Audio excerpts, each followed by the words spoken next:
On parlera dans ce 13 heures de la campagne nationale de commémoration des 16 jours d'activisme contre les violences faites aux femmes et aux filles. Le gouvernement invite les populations à intensifier la lutte contre ces violences.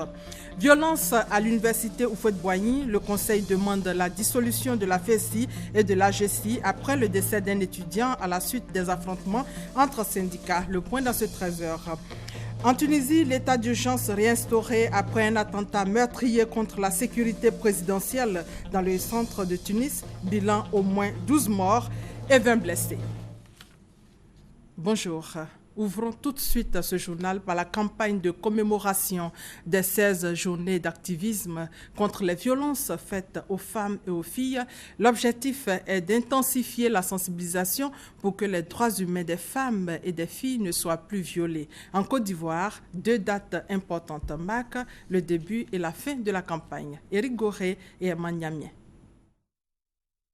Les 16 journées d'activisme contre les violences à l'égard des femmes et des filles, du 25 au 10 décembre, les acteurs de la lutte contre ce genre de violence vont intensifier la sensibilisation contre la violence conjugale, les crimes d'honneur, la traite des personnes, particulièrement des femmes et des filles, aux fins d'exploitation sexuelle. Ces violences sont souvent l'expression des rapports inégalitaires entre les femmes et les hommes, parfois profondément ancrées dans notre société. Ces violences, même pour celles qui pourraient sembler anodines, touchent les femmes et les filles dans leur bien-être psychologique, physique et social, et les stigmates rejaillissent malheureusement sur la communauté entière. Face à cette situation, la ministre de la Solidarité, de la Famille, de la Femme et de l'Enfant invite toute la société civile et les organisations non gouvernementales à jouer leur partition dans la sensibilisation. J'interpelle les décideurs, les autorités politiques, administratives et religieuses, les partenaires au développement, les partenaires sociaux.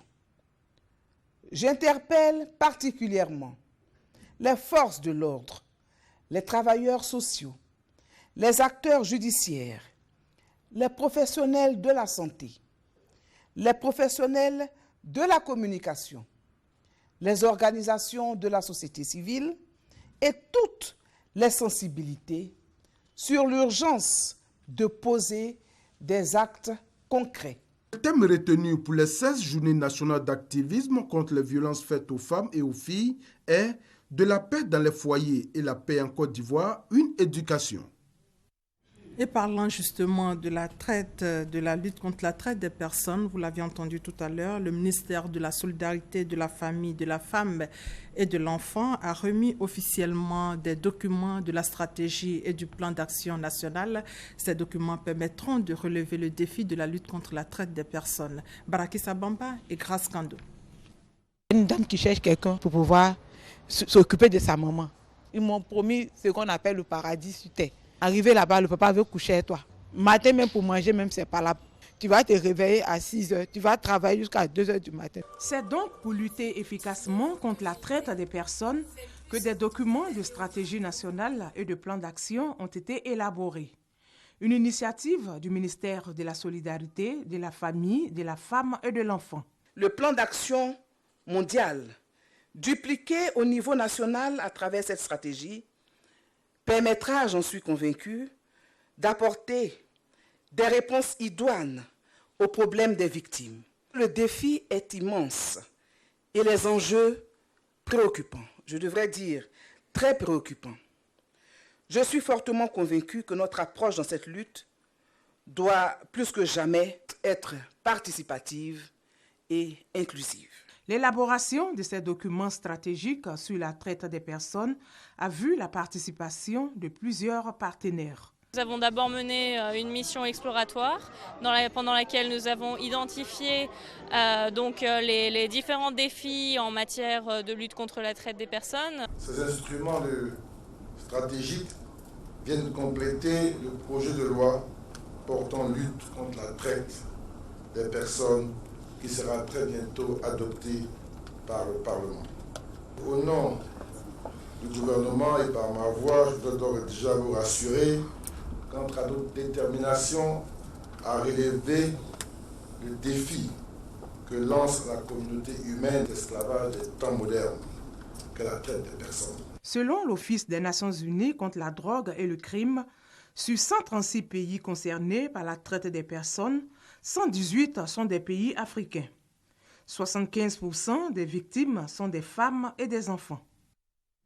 Autre actualité, la Direction générale du plan et de la lutte contre la pauvreté propose un manuel de procédure d'élaboration des politiques sectorielles.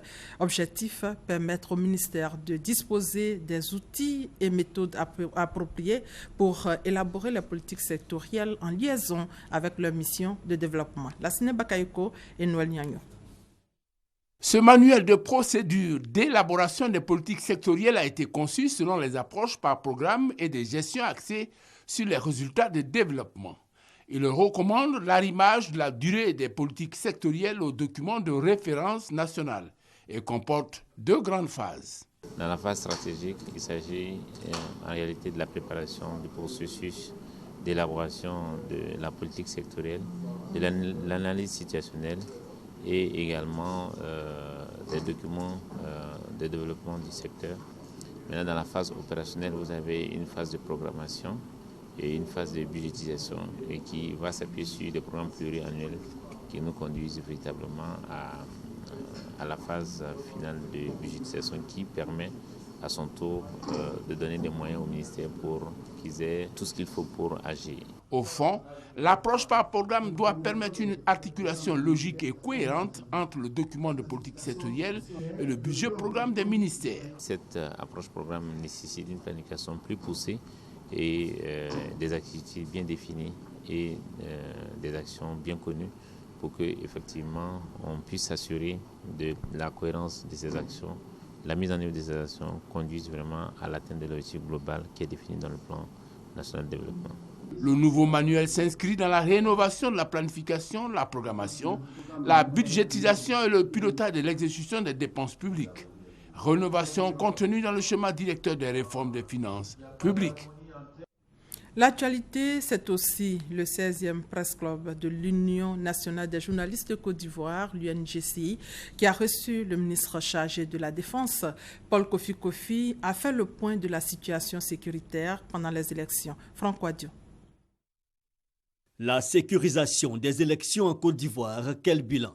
Pour traiter le thème, le Press Club de l'Union nationale des journalistes de Côte d'Ivoire reçoit le ministre auprès du président de la République chargé de la Défense, Paul Kofi Kofi. Cela fait bientôt 1 mois que les élections ont eu lieu dans un climat apaisé. Là où nombre de nos concitoyens étaient inquiets. Aujourd'hui encore, nombreux sont ceux qui se posent la question de savoir quelle a été la recette du gouvernement quant à la sécurisation de ces élections. Face aux journalistes, au président du Conseil national de la presse, au conseiller du directeur général de la RTI et du représentant du ministre de la Communication, la question sécuritaire avant, pendant et après les élections est décortiquée. Tout est parti d'avril 2015 de la mise en œuvre du plan de sécurisation des élections d'octobre 2015. Il s'agit de mobiliser des hommes, donc des forces nationales, à savoir les forces républicaines de Côte d'Ivoire, la gendarmerie nationale et la police nationale, mais en plus de cela, en soutien avec l'ONUCI. Et au total, c'est à peu près 34 000 hommes qui en ont été mobilisés. Plusieurs phases pour la mise en œuvre de ce plan et au final, le satisfecit relevé au niveau sécuritaire. Aujourd'hui, je crois que les Ivoiriens ont lieu d'être fiers parce que c'est eux, c'est leur élection. Ils ont voulu qu'elle se tienne dans les conditions de sécurité, cela est ce qui a été fait. La sécurité électorale, mais aussi l'actualité brûlante passée au crible sur la situation de la Côte d'Ivoire face à la menace terroriste aux frontières, le chargé de la défense rassure. La première mesure, je répète, elle est militaire. Nous avons déployé des hommes aux frontières pour sécuriser, pour rendre la frontière suffisamment étanche. Deuxièmement, nous avons le renseignement. C'est-à-dire qu'entre les pays, entre les polices et les gendarmeries, on s'échange des informations. Troisièmement, nous avons la collaboration des populations. Concernant la question de la présence de supplétifs d'ozo, les chasseurs traditionnels, sur le territoire, les barrages non autorisés, il y a une nette amélioration de la situation. De même, la gestion du cas des microbes, phénomène social fort préoccupant. C'est dans les fumoirs que se trouve, que se préparent, que se forment les bandits. Parce qu'ils touchent à la drogue, à beaucoup de choses. Mais il faut aller à la racine, il faut détruire les fumoirs. La discipline au sein de l'armée, la collaboration des populations avec les forces républicaines, des échanges cordiaux avec les journalistes. Notons que le ministre Paul Kofi Kofi est le 16e invité du Presse Club de l'Union nationale des journalistes de Côte d'Ivoire. Dans le domaine des transports, la Sotra renforce encore son parc auto. Ce sont des bus flambants neufs affectés à la ligne 67. Les véhicules ont été mis en service tôt lundi matin. Emmanuel Niamien. Les populations de Port-Boué, notamment celles de Gonzague-Ville et d'Anani, sont les premières bénéficiaires de la mise en circulation d'un nouveaux autobus acquis par la Sotra. La ligne 67 qui rallie Port-Boué au Grand Marché de Trècheville vient d'être renforcée de 25 nouveaux autobus flambant neufs. Cet itinéraire, selon le directeur général de la Sotra, qui était présent au lancement de ces nouveaux autobus, est porteur. C'est un itinéraire qui est relativement bon à rouler. Et comme ce sont des véhicules neufs, en attendant que les autres voiries de la ville soient refaites, nous privilégions cette voie qui permet de prendre beaucoup de passagers et en même temps il y a l'avantage d'avoir un itinéraire propre. Aujourd'hui, nous sommes à des fréquences de 5 minutes. Boaké Meïté souligne qu'un programme est en cours pour renforcer le parc auto de la Sotra de nouveaux autobus sur les 5 prochaines années. Nous sommes résolus désormais à n'acquérir que des autobus neufs. De la dynamique que le président de la République a souhaité pour la Côte d'Ivoire, et vous verrez que dans le programme du gouvernement, du programme du président de la République, il est bien mentionné qu'il aura une acquisition de 2000 autobus pour la Sotra. Tout ceci pour faciliter la mobilité de la population abidjanaise. Ce sont une centaine d'autobus qui ont été acquis pour cette première vague. Après la ligne 67, d'autres itinéraires seront également renforcés. On s'intéresse maintenant à cette préoccupation, le retour des violences au campus.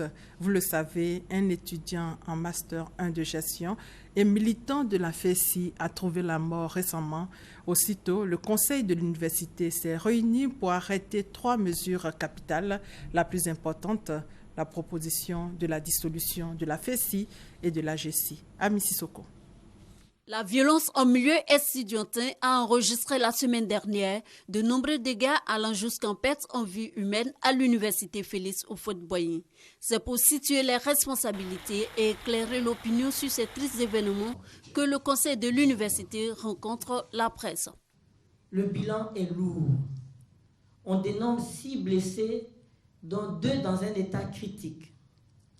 Il s'agit des nommés Koné Wilfried, étudiant en Master 1 de gestion, et de H.C. Laurent, inscrit en Master 2 de gestion. Tous les blessés ont été évacués au service des urgences du CHU de Cocody le même jour. Le lendemain, malheureusement, l'étudiant Koné Wilfried décède suite à ses blessures. Après ce constat, le conseil prend des mesures. Le conseil décide dans l'immédiat de démanteler les QG des syndicats d'étudiants, de suspendre toutes les activités des syndicats jusqu'à nouvel ordre, de demander aux autorités compétentes la dissolution de la FESI et de la GESI, de renforcer les effectifs de police présents sur le campus. Le ministre de l'Enseignement supérieur et de la Recherche scientifique approuve au nom du gouvernement les décisions prises. Le gouvernement approuve les mesures et recommandations proposées par le conseil de l'université sur le point précis de la dissolution des syndicats d'étudiants. Le gouvernement a mis cette question à l'étude et rendra sa décision publique dans les jours à venir. Pour l'heure, tous les syndicats d'étudiants sont suspendus jusqu'à nouvel ordre. Le ministre de la Justice a été saisi à l'effet d'ouvrir une enquête en vue d'identifier et punir les auteurs des faits graves. Les faits remontent précisément au 18 novembre dernier sur le quai de la Sotra, à l'entrée des urgences du CHU de Cocody, pour une question de contrôle et de gestion du quai. La FESI, Fédération estudiantine et scolaire de Côte d'Ivoire, et la JECI, Association générale des élèves et étudiants de Côte d'Ivoire, n'arrivent pas à accorder leur violon. Le jour suivant, une autre dispute pour occupation de chambre. Suivant alors le drame. Une délégation du ministère de l'Enseignement supérieur et de la Recherche scientifique, conduite par le ministre Nyamien Konan, s'est rendue au domicile du défunt pour apporter la compassion du gouvernement à la famille éplorée. Enseignement supérieur et après éducation nationale, le village de Nguiakro, dans la sous-préfecture de Moro-Noublé, dans la région du Bélier, bénéficie d'un collège de proximité. Cela pour permettre aux élèves d'être plus proches des parents. En attendant la rentrée dans le mois de décembre, l'édifice a été provisoirement livré à la population. Reportage Hassan Khan, commentaire Kader Sogodogo. Difficultés de logement, grossesse en milieu scolaire sont des problèmes auxquels sont confrontés les élèves du village de Nguiakro lorsqu'ils sont appelés à quitter leurs parents pour poursuivre leur cursus scolaire. Nos enfants par le passé avaient beaucoup de difficultés. Ils étaient orientés soit à Bouaké, Amsokro, Didier, récemment le Noublé. Ils étaient confrontés à des difficultés telles que le logement, la nourriture, comment trouver aussi des tuteurs. Cela créait beaucoup de difficultés aux parents. Comme solution, l'État de Côte d'Ivoire, à travers le ministère de l'Éducation nationale et de l'enseignement technique, a mis en place les collèges de proximité. Le collège de proximité, c'est un collège proche de la famille. Un collège de petite taille qui permet aux enfants des zones rurales de continuer leur enseignement jusqu'en classe 3e, dans l'esprit de l'école obligatoire qui va de 6 ans à 16 ans. Ainsi donc les familles auront encadré leurs enfants proches d'eux jusqu'en classe de 3e. Le village de Nguiakro, dans la sous-préfecture de Moro-Noublé, a désormais son collège de proximité. Il sera fonctionnel dès le mois de décembre pour la rentrée scolaire 2015-2016. Nous avons même fait des formations à ce niveau pour pouvoir recevoir les professeurs qui vont venir, qui sont d'une autre catégorie de professeurs puisqu'ils sont bivalents. Ce collège appartient en fait à la communauté villageoise qui doit tout mettre en œuvre pour que ça fonctionne. Les collèges de proximité sont financés par la Banque mondiale à travers le projet d'urgence d'appui à l'éducation de base puis AEB. Ils répondent à un certain nombre de critères. Professeurs bivalents, 40 élèves par classe. Cela pour un bon encadrement des apprenants. La première édition du Salon du livre pour enfants et adolescents se tiendra du 16 au 19 décembre prochain à la Bibliothèque nationale au Plateau. L'événement a pour objectif d'inculquer le goût de la lecture aux enfants et aux adolescents. Mais avant, le comité d'organisation a animé une conférence de presse pour mobiliser la population, les éditeurs, les écrivains et les libraires pour la réussite du Salon du livre. Emmanuel Niamien pour plus de détails. C'est une innovation dans le monde de la culture en Côte d'Ivoire. Les livres pour enfants et adolescents ont désormais une plateforme, le Salon du livre pour enfants et adolescents. La première édition se tiendra du 16 au 19 décembre prochain à la Bibliothèque nationale au Plateau. Une biennale qui a pour objectif de faire la promotion de la littérature enfantine et aussi de faire de la Côte d'Ivoire un haut lieu de visibilité et un important marché du livre pour enfants et de jeunesse. Les enfants, ils sont à la base de tout développement. Voilà, il faut pouvoir occuper sainement les enfants. Et la lecture est un élément de culture, un élément de développement qui a toute son importance. Et aujourd'hui, la Côte d'Ivoire en Afrique noire francophone est quand même leader en matière de littérature enfantine et de jeunesse. Et donc, il était quand même important qu'il y ait une plateforme justement qui soit créée à cet effet.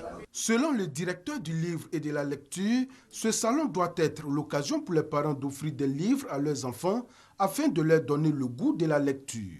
D'où le choix du thème « Papa, maman, offrez-moi également un livre pour le Noël ». Vous savez que le Noël est l'occasion pour les parents d'offrir des cadeaux à leurs enfants. Il faut que les parents offrent des cadeaux à leurs enfants.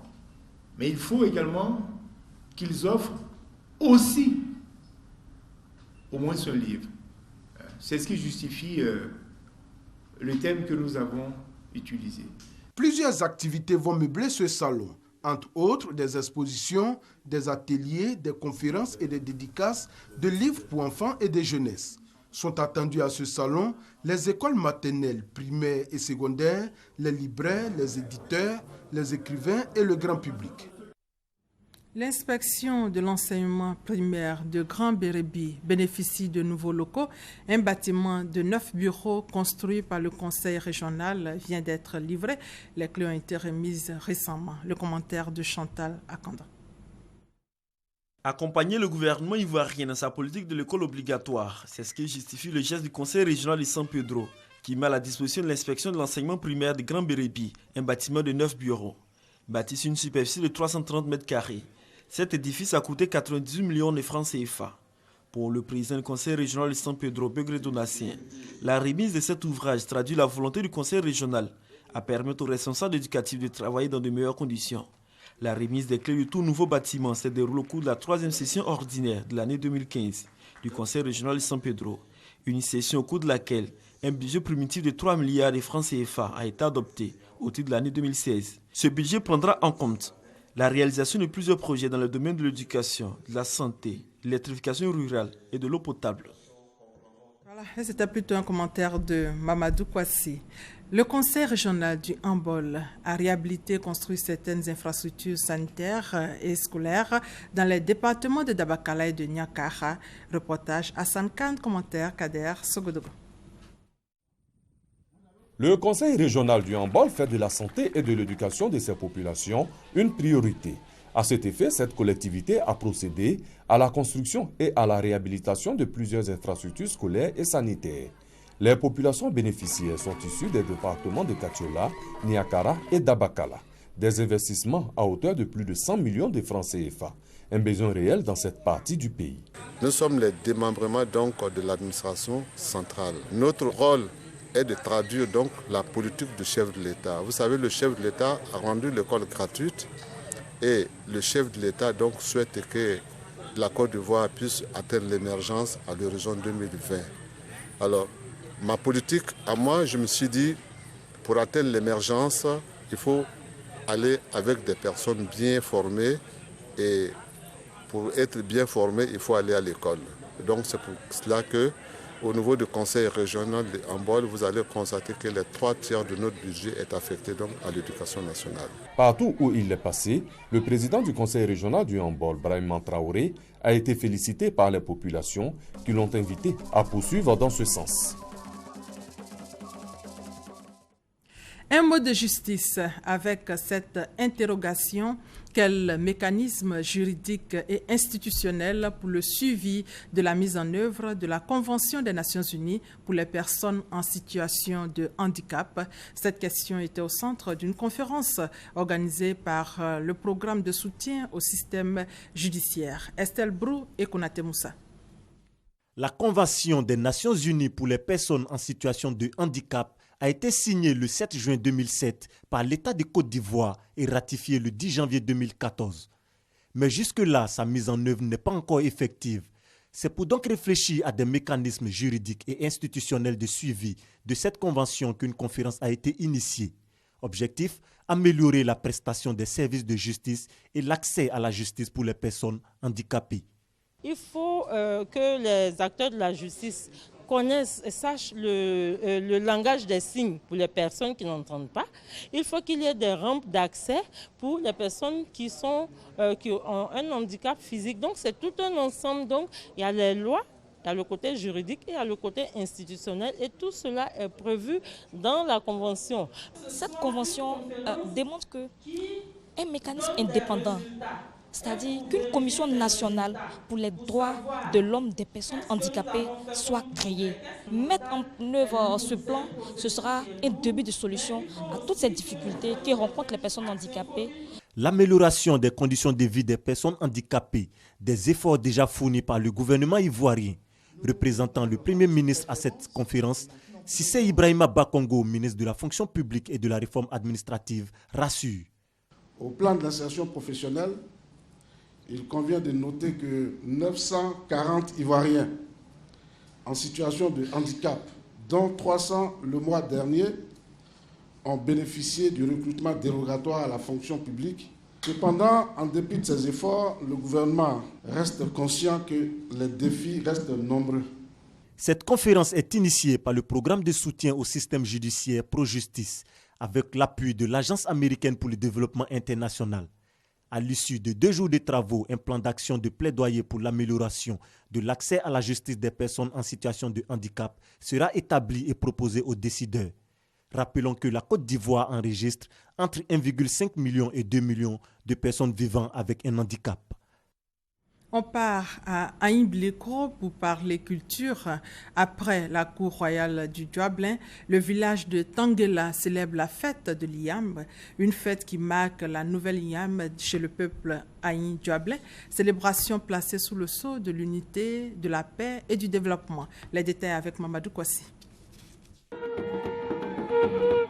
C'est dans une ambiance de paix retrouvée et de cohésion renforcée que la population de Tanguela a réuni avec la célébration de la fête de l'Ignam, longtemps suspendue à la demande du roi du Djoablin, Sa Majesté Nana Nini-Bile II, pour des raisons liées à la gestion du village de Tanguela. Ce samedi 21 novembre 2015, au lendemain de la célébration de la fête de l'Ignam à la cour royale à Agni-Bilekro, Nanankara Mbiore Roger, le nouveau chef de village de Tanguela, et sa population communiaient avec les MAN pour le renforcement des valeurs de paix, d'entente, d'union et de solidarité pour le développement de leur village. Que les parents ont compris. Les parents ont compris que la division n'apporte rien à un développement. Il faut aller de l'avant. Dans le royaume Djoablé, l'un des temps forts de la célébration de la fête de l'Ignam, c'est bien le moment d'échange des initiés avec les MAN pour favoriser la nouvelle année.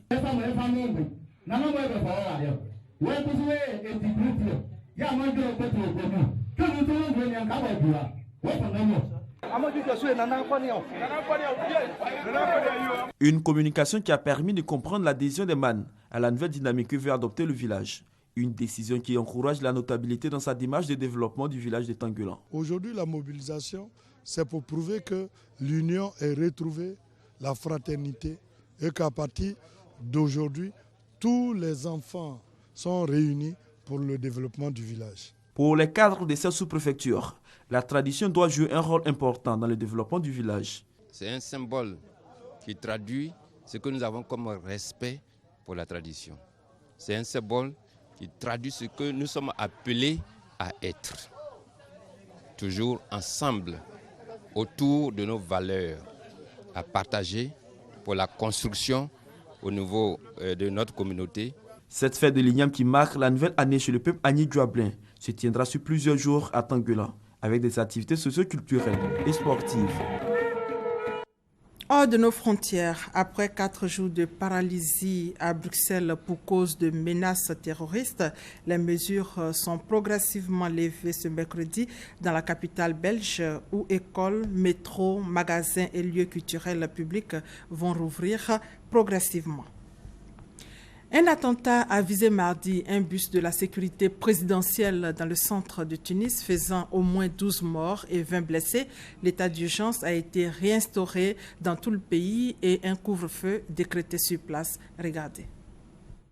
C'est à 17h15 de ce 24 novembre que l'explosion se produit à l'avenue Mohamed V de Tunis. Selon les autorités, au moins 12 agents tunisiens ont été tués et 20 autres blessés, dont un sérieusement.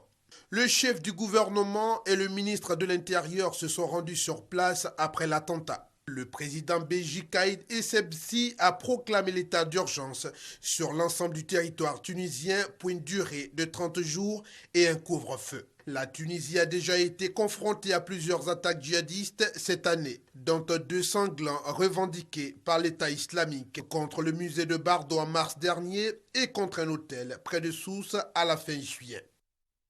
Voilà, ainsi s'achève ce 13h. Merci de votre fidélité.